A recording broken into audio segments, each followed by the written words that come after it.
আমি যে মানুষটার হাত ধরছি আমার কি আসলে ওই সাহসটা আছে এই মানুষটাকে নিয়ে আমি সমাজের সবার সামনে ব্যর্থহীন কণ্ঠে গিয়ে বলতে পারবো যে এই মানুষটাকে আমি ভালোবাসি এবং এই মানুষটাকে আমি আমার জীবন সঙ্গী হিসেবে দেখতে চাই। আপনি কি আসলে দিন শেষে যে শান্তিটা আপনি খুঁজছেন, আপনি কি ওই শান্তিটা খুঁজে পাবেন? না, আপনি ওই শান্তিটা কখনোই খুঁজে পাবেন না যখন আপনি দুই নৌকায় একসাথে পা দিয়ে আছেন। কোনো সমস্যার সমাধান না করে বিদেশে যাওয়া, এটা আমাদের একটা প্রবণতা। এই প্রবণতাটা আমাদের জন্য খুবই ক্ষতিকর। আজকের পর্বটি আমরা এইভাবে সাজিয়েছি, আপনাদের প্রশ্ন আমার উত্তর। প্রথম প্রশ্নটি নিয়ে নিচ্ছি। আসসালামু আলাইকুম, আমি একজন নতুন বিবাহিত পুরুষ। আপনাদের পেজটি কয়েকদিন যাবৎ ফলো করছি। কিছু সমস্যা ফেস করছি যা থেকে কোনোভাবেই আমি বের হতে পারছি না। 2022-এর নভেম্বর থেকে 2023-এর ডিসেম্বর পর্যন্ত আমি একটা রিলেশনে ছিলাম, যা আমার এ যাবৎকালের সবচেয়ে ভালো একটা রিলেশন ছিল। সেটা ভালোবাসার সম্পর্ক বা বন্ধুত্ব যাই বলি। আমার যিনি প্রেমিকা ছিলেন সে একজন ডিভোর্সি ছিলেন, কিন্তু আমার তাতে সমস্যা ছিল না। তাকে তার সন্তানকে মেনে নিয়েছিলাম, তার পরিবারও মেনে নিয়েছিল আমাদেরকে। সমস্যা হয় যখন ওর বাবার সাথে আমি বিয়ে সংক্রান্ত ব্যাপার নিয়ে দেখা করি। তারপরে পারিবারিকভাবেই খুব বাজে একটা পরিস্থিতিতে পড়ে যাই আমি। এদিকে আমি পরিবারের বড় ছেলে, ছোট ভাই বোন আছে। আত্মীয় মহলে বিশেষ করে আমার প্রতি সবার একটা আলাদা এক্সপেকটেশন ছিল। সবাই এটা জানার পরে আমার সাথে বসে এবং এটা নিয়ে অনেক ঝামেলা হয়। আমার মা সবার সামনে আমার দুটো অপশন দেন এবং একটা নিতে বলেন, যা আমার কাছে ডু অর ডাই ছিল। আমার মা একজন হাইপার টেনশনের পেশেন্ট। পরিবারকে ঠান্ডা করতে গিয়ে তাদেরকেই সিলেক্ট করি। এদিকে আমার প্রেমিকাও আমার এই চুপ থাকাটা মেনে নিতে পারেননি। সে বিভিন্ন পোস্ট শেয়ার করতে থাকেন যা আমাকে দোষী বানাতে থাকে। সেখান থেকে একটা জেদ কাজ করে আমার মধ্যে। পারিবারিকভাবে আমাদের আত্মীয়ের মাধ্যমে খুব গোপনীয়তার সাথেই বিয়েটা সম্পন্ন করে খুব কম সময়ে। আমি কাউকে জানাইনি, কারণ আমার প্রেমিকা কয়েকবার জেদের বসে বসে বলেছিল যে আমার বাসায় এসে উঠবে। আমিও এটায় ভয় পেয়ে যাই। বিয়ের পরে আসলে আমি নিজেকে মানিয়ে নিতে পারছি না। আমার প্রেমিকার সাথে বিয়ের পরে 1.5 মাস কোনো যোগাযোগ ছিল না আমার। নিজের সাথে প্রবল যুদ্ধ করে অবশেষে ওর সাথে দেখা করি এবং বলি যে কিভাবে কি হয়েছে। বলার আরেকটা কারণ, ও খুব সেনসিটিভ। আমার উপর ও অনেক নির্ভরশীল ছিল মানসিকভাবে। ও ভেঙে যাচ্ছে, কষ্ট হচ্ছে, এসব ভেবেই দেখা করি, কথা বলি। এখন আমরা কেউ কাউকে ছাড়া সুখী না। আবার স্ত্রীকেও এসব বিষয়ে কিছু বলতে পারছি না। এখন আমি চাচ্ছি দেশের বাইরে চলে যেতে। আবার এটাও ভেবেছি যে আমার প্রেমিকাকে বিয়ে করব। বিভিন্ন চিন্তায় পড়ে দিন দিন আমার মানসিক অবস্থা খুব খারাপ দিকে যাচ্ছে। এই মুহূর্তে আমার কি করা উচিত বলে মনে করেন? আমি দেশ ছেড়ে বিদেশে চলে যাওয়ার কথাও ভাবছি। পুরো ঘটনাটিকে আমরা যদি এখন বিশ্লেষণ করি, আমরা এখানে অনেকগুলো ফাঁক দেখতে পাবো। এবং প্রথমে আমি যদি, যিনি আমাদের সাথে সমস্যাটি শেয়ার করেছেন সেই ভাইয়াকে আমি যদি বলি, ওনার যে অ্যাকশন গুলো ওটাকে যদি আমরা অ্যানালাইসিস করি, উনি একজন মানুষকে ভালোবেসেছেন, সেটা কোনো সমস্যা নেই, আমরা ভালোবাসতেই পারি, কিন্তু ওনার ভেতরে দূরদর্শিতার অভাব। সমস্যাটি যখন উনি সম্পর্কে জড়িয়েছেন তখন যেমন ছিল, এখন যেমন সম্পর্কে উনি কিছুটা কমপ্লিকেটেড একটা অবস্থায় পড়ে গিয়েছেন, এখানেও দূরদর্শিতার অভাব। কারণ লাস্ট লাইনটা দিয়ে উনি যেটা শেষ করেছেন, উনি কি দেশের বাহিরে চলে যাবেন কিনা। এবং আরেকটা যেটা খুব প্রতীয়মান হয়, যে সমস্যার সমাধানের দিকে যতটা না উনি যেতে আগ্রহী, তার চেয়ে বেশি সমস্যা যখনই আসছে উনি স্কেপ করে যাচ্ছেন। উনি সমাধান পর্যন্ত যাওয়ার মতো এবিলিটিটা রাখছেন না।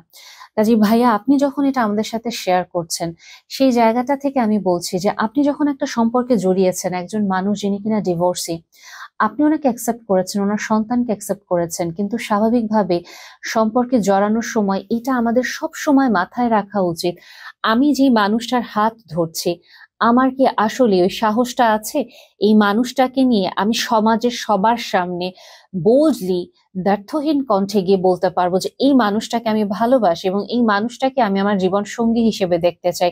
এবং আমার কি ওই এবিলিটিটা আছে নাকি, বা ওই ধৈর্যটা আছে নাকি, যে পরিবারের সবাইকে আমি ঠান্ডা মাথায়, ওনারা যতই আমার সাথে রাগারাগি করুক, যতই উত্তেজিত হয়ে যাক, বুঝিয়ে আস্তে আস্তে করে আমার সম্পর্কটাকে আমি ওনাদের কাছে গ্রহণযোগ্য করে তুলবো।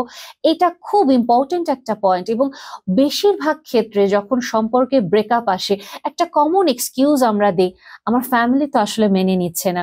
এটা ওনার পার্টনার ডিভোর্সি এই কারণে না, অন্যদের সাথেও আমরা যদি খেয়াল করে দেখি খুব কমন একটা এক্সকিউজ থাকে, তুমি তো বিসিএস ক্যাডার না, বা তুমি তো আসলে ডাক্তারি পড়তে পারো নাই, বা তুমি তো আসলে ইঞ্জিনিয়ার না, আমার ফ্যামিলি আসলে মেনে নিচ্ছে না, আমার ফ্যামিলি আসলে ডাক্তার মেয়ে খুঁজতেছে, তুমি তো আসলে ডাক্তার মেয়ে না, বা আমার ফ্যামিলি তো আসলে বিসিএস ছেলে ক্যাডার ছেলে খুঁজতেছে, তুমি তো আসলে ওরকম না। কেন? সম্পর্কে জড়ানোর আগেও তো আমরা জানি যে আমার ফ্যামিলি আসলে কি রকম মেয়ে পছন্দ করবে। আমরা কি আমাদের নিজেদের বাবা মাকে আসলে বুঝতে পারি না? এবং তাহলে আমাদের ফ্যামিলির সাথে যদি এত দূরত্ব থাকে, নতুন একটা মানুষকে ভালোবেসে যখন আমি আমার জীবনে আনছি, তাহলে তো আমি ওই মানুষটাকেও বুঝতে পারবো না, তাহলে তো ওই মানুষটার সাথেও আমার একটা দূরত্ব থাকবে। এবং সেম ওয়েতে যখন ভাইয়া আসলে ওনার পরিবারের সামনে এটা উপস্থাপন করতে গেল, ওনার পরিবার মেনে নেননি। ওনার আম্মুর হাইপার টেনশনের ইস্যু আছে। হ্যাঁ, এটা আসলে অনেক সেন্সিটিভ, কারণ হাইপার টেনশনের পেশেন্টদের থেকে অনেক ক্ষেত্রে দেখা যায় বিভিন্ন রকমের ম্যাসিভ একটা ডিসঅর্ডার চলে আসতে পারে, হার্ট অ্যাটাক আসতে পারে, স্ট্রোকের দিকে চলে যেতে পারে, অনেক রকমের অসুখ চলে আসতে পারে, এবং ওনার ফ্যামিলি মেম্বাররা পরবর্তীতে ওনাকেই দায়ী করবে। এবং উনি এটাও বলছেন যে ওনাকে ঘিরে ওনার ফ্যামিলি মেম্বার বা ওনার রিলেটিভদের অন্যরকম একটা এক্সপেকটেশন ছিল। সো উনি যখন সম্পর্কে জড়াবেন, তখন অবশ্যই ওনাকে শুধুমাত্র ইমোশনালি ইনভলভ হয়ে যাওয়া ওনার জন্য যথেষ্ট ছিল না। ওনাকে ওনার লজিক্যাল ব্রেইনেও চিন্তা করতে হতো, মানে ওয়াইজ মাইন্ড ডিসিশন, যেটা আমি সব সময় বলি, একটা সম্পর্কে জড়ানোর আগে আপনাকে ওয়াইজ মাইন্ডে ডিসিশন নিতে হবে, ইমোশন এবং লজিক দুটোর কম্বিনেশনে।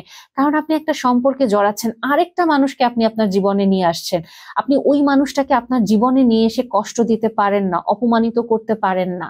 কাজেই একটা জিনিস কি, যখন আপনার পার্টনারকে বা আপনি যাকে ভালোবেসেছেন তাকে যদি আপনার ফ্যামিলি একসেপ্ট না করে, আলটিমেটলি আপনি তো তাকে অপমান করছেন, এবং আপনি এটাও দেখাচ্ছেন যে আপনি ইন ফিউচার একজন স্পাউস হিসেবে কতটা আসলে মানে ভরসার একটা মানুষ হতে পারেন।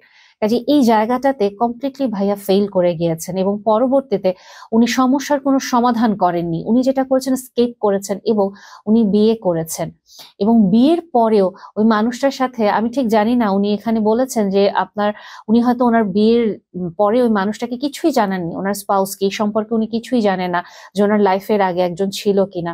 সো যেহেতু উনি কিছুই জানেন না, ডেফিনেটলি হয় উনি ওনার সাথে আসলে অভিনয় করছেন নর্মাল একটা লাইফ লিড করার জন্য, যেহেতু উনি বলছেন যে উনি কিছুতেই ঠিক থাকতে পারছেন না।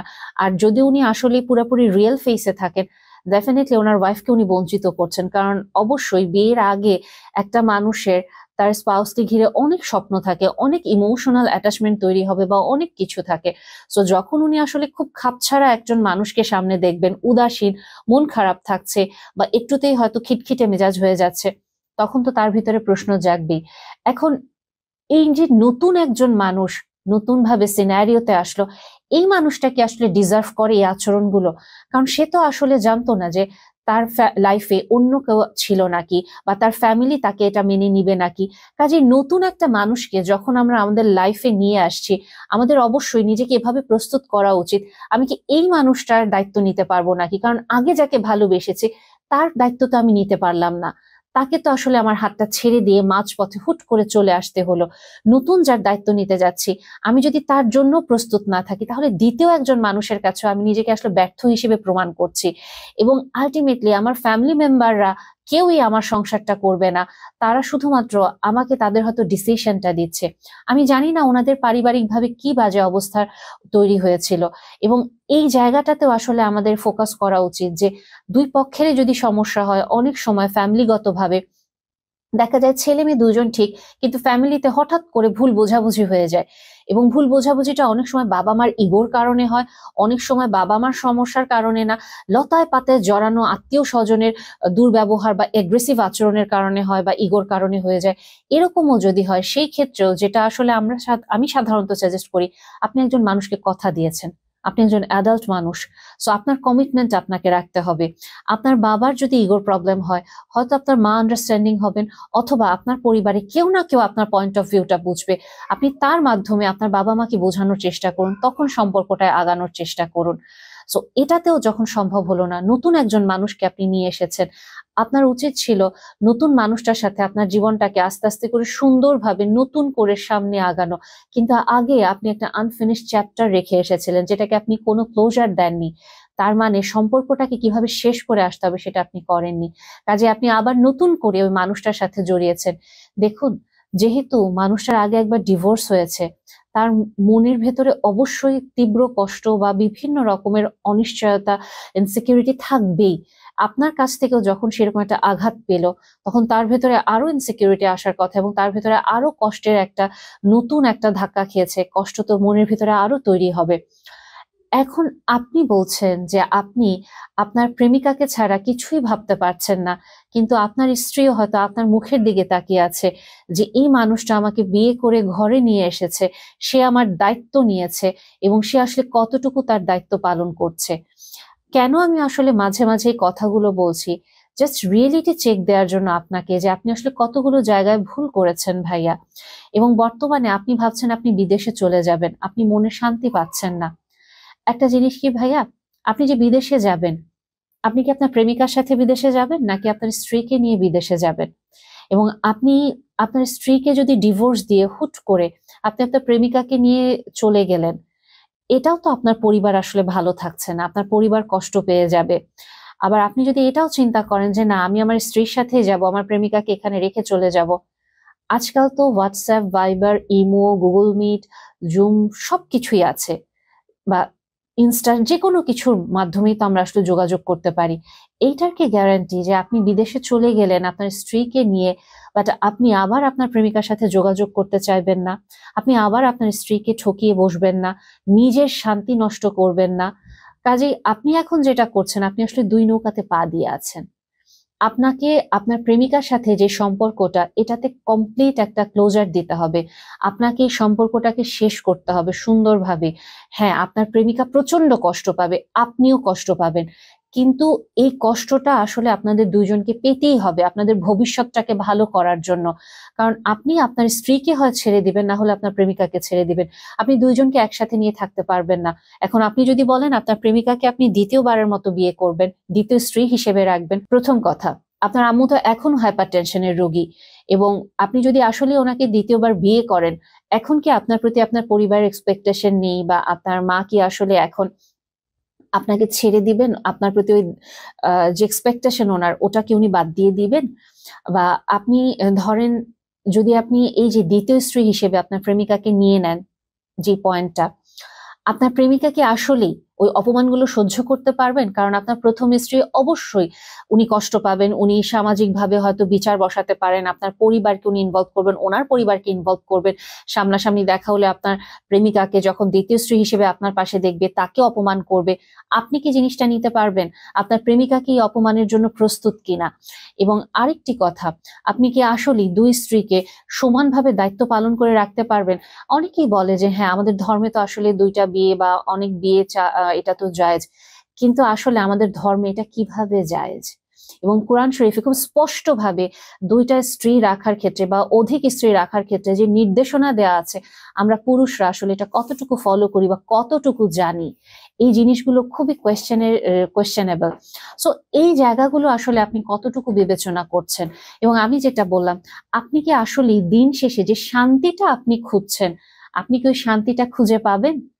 না, আপনি ওই শান্তিটা কখনোই খুঁজে পাবেন না যখন আপনি দুই নৌকায় একসাথে পা দিয়ে আছেন। আপনাকে যেটা করতে হবে আলটিমেটলি, আপনি যেহেতু আপনার পরিবারকে নারাজ করতে পারবেন না, আপনার পরিবার আপনার কাছে ইম্পর্টেন্ট, সেহেতু আপনাকে যে কোনো একজনকে বেছে নিতে হবে। আর যদি আপনি এখন মনে করেন যে না, আমি আর আমার পরিবারের দিকে তাকাবো না, আমি এখন সবকিছু ভয় ত্রুটির ঊর্ধ্বে উঠে গিয়েছি, আমার কাছে কোনো কিছুই ম্যাটার করে না, সেই ক্ষেত্রে আপনি তাহলে আপনার প্রথম স্ত্রীর সাথে কথা বলুন। উনি যদি জিনিসটা মেনে নিতে না পারে, তাহলে আপনি ওনাকে ছেড়ে দেন। উনিও কষ্ট পাবে, কিন্তু ওনার সাথে আপনার যদি কোনো মেন্টাল অ্যাটাচমেন্ট না হয়, অন্তত মানুষটা বেঁচে যাবে, সে নতুন করে না হয় আরেকটা সম্পর্ক তার জীবনে নিয়ে আসতে পারবে কষ্টের পরেও। আর আপনি যদি ফিল করেন যে না, আমার প্রথম স্ত্রীর সাথে আমার একটা মেন্টাল অ্যাটাচমেন্ট তৈরি হয়ে গিয়েছে, আমি তাকেও ছাড়তে পারবো না, তাহলে আপনি আস্তে আস্তে ভাবে পারিবারিক ভাবে বসুন, বা আপনি কাউন্সিলিং এ আসুন যে আপনি আসলেই কি করবেন। কিন্তু আপনার জন্য এখন সবচেয়ে যেটা ভালো হয়, আমার যেটা মনে হচ্ছে, আপনি ওভারঅল যে সিচুয়েশনটা বলেছেন, আপনার পরিবার আপনার প্রতি এক্সপেকটেশন রাখবে, আপনার স্ত্রীও আপনার প্রতি এক্সপেকটেশন রাখছে, আপনার প্রেমিকাও আপনার প্রতি এক্সপেকটেশন রাখছে, আপনার অ্যাটাচমেন্ট আপনার প্রেমিকার দিকে বেশি, কিন্তু আপনি সামাজিকভাবে আপনার পজিশনটা হেয় করতে পারছেন না। যদি আপনি আপনার সামাজিকতা আপনার জন্য খুব ইম্পর্টেন্ট হয়, নিড ফর সোশ্যাল অ্যাপ্রুভাল, মানুষ আমাকে কিভাবে বলছে, আমার মান মর্যাদা আমার কাছে খুব গুরুত্বপূর্ণ, এটা আসলেই যদি হয়, আপনি আস্তে আস্তে করে আপনার প্রেমিকার সাথে সম্পর্কটাকে ইতি টানেন। যত কষ্টই আপনার হোক, আপনাকে তার টানতে হবে। কারণ আপনি চলে গেলে আপনার প্রেমিকা কষ্ট পাবে, অনেক হইচই করবে, আপনাকে দোষী করে পোস্টও দিবে। কিছু তো আসলে আপনি হয়তো এটার জন্য আসলেই মানে ডিজার্ভও করেন। আপনার যে ইম্পালসিভ ডিসিশন মেকিং, আপনার পালিয়ে যাওয়ার যে প্রবণতা, এটার কারণে তার পরবর্তীতে যেটা হবে, আস্তে আস্তে করে উনি মেনে নিবেন এবং আপনাকেও আপনার স্ত্রীর প্রতি আস্তে আস্তে করে মনোযোগ দিতে হবে। কারণ এই মানুষটাকে আপনি কথা দিয়ে বিয়ে করেছেন, এই মানুষটা এগুলোর কিছুই জানতো না এবং একটা সময় আপনার নিজের সংসার হবে, আপনার নিজের সন্তান হবে। আপনার কি আপনার সন্তানের সামনে আপনার এই পরিচয়গুলো দিয়ে দাঁড়াতে ভালো লাগবে? আপনার লাইফের স্টোরিটা কি বলতে আপনার ভালো লাগবে? আপনার সন্তান তখন আপনাকে আসলে কোন দৃষ্টিতে দেখবে? কারণ আজকে আপনি যে স্টেজে আছেন, আপনার সন্তানও একটা সময় স্টেজে আসবে, সেও সম্পর্কে জড়াতে পারে, সেও বিয়ে করতে চাবে। তখন সে আসলে আপনার মতামত কতটুকু গুরুত্ব দেবে, বা আসলে আপনার স্ত্রী, আপনি প্রেমিকা বা স্ত্রী যাকে আপনার জীবনে ভবিষ্যতে আনেন না কেন, রাখেন না কেন, তারা আসলে কতটুকু আপনার উপরে ভরসা করবে বা বিশ্বাস করবে। কারণ পরপর দুটা জায়গাতেই দেখা যাচ্ছে আপনি কারোরই ভরসা আসলে শেষ পর্যন্ত রাখতে পারছেন না। কাজে এটা হাই টাইম যে আপনি অ্যাকচুয়ালি একজন মানুষের অন্তত ভরসাটা রাখেন, বিশ্বাস রাখেন, এবং এমন কোনো মানুষকে আপনি আপনার পরিবারে নিয়ে আসেন না যাকে আপনার পরিবারের মানুষরা দিন রাত কথা বলার মাধ্যমে, খোঁচা দেওয়ার মাধ্যমে অপমান করবে, কষ্ট দেবে। কারণ প্রত্যেকটা মানুষই সম্মান ডিজার্ভ করে, তার শ্বশুরবাড়ির কাছ থেকে ভালোবাসা ডিজার্ভ করে। আপনি যদি এটা না দিতে পারেন এবং আপনিও যদি আপনার পরিবারকে ছেড়ে একা বাঁচতে না পারেন, কাজে আপনাকে খুব ঠান্ডা মাথায় ভেবে চিন্তে সিদ্ধান্ত নিতে হবে। আরেকটা ব্যাপার, যেটা আপনি বিদেশে যেতে চাইছেন ভাইয়া, কোনো সমস্যার সমাধান না করে বিদেশে যাওয়া, এটা আমাদের একটা প্রবণতা। এই প্রবণতাটা আমাদের জন্য খুবই ক্ষতিকর। কারণ আপনার মনের ভেতরে শান্তি নেই, আপনি অশান্তি নিয়ে আপনি আপনার পরিচিত পরিমণ্ডল থেকে সম্পূর্ণ অচেনা একটা জায়গায় যাচ্ছেন। ওখানে আপনাকে নতুন করে চাকরি করতে হবে বা পড়াশোনা করতে হবে, ওখানের কালচারের সাথে বা ওখানের এনভায়রনমেন্ট, ওয়েদারের সাথে আপনাকে খাপ খাইয়ে নিতে হবে। এই জিনিসটা কিন্তু খুব একটা সহজ জিনিস না। ওইখানে গিয়ে যে লোনলিনেসটা আপনি ফেস করবেন, ওটার জন্য আপনাকে আগে মেন্টালি স্টেবল হতে হবে। যদি আপনি এই মেন্টালি আনস্টেবল কন্ডিশন নিয়ে ওখানে শিফট করেন, আপনি আরো বেশি বিষণ্ণতায় ডুবে যাবেন, আপনার ভেতরে আরো বেশি এংজাইটি অ্যাটাক হবে। কারণ দুই দিক থেকে, আপনার স্ত্রীও আপনার সাথে নক করার চেষ্টা করবে, আপনার প্রেমিকাও নক করবে, আপনার ফ্যামিলি মেম্বারদেরকেও তখন আপনার ব্যালেন্স করতে হবে। কাজে আগে আপনি অবশ্যই মানসিকভাবে স্থির হবেন।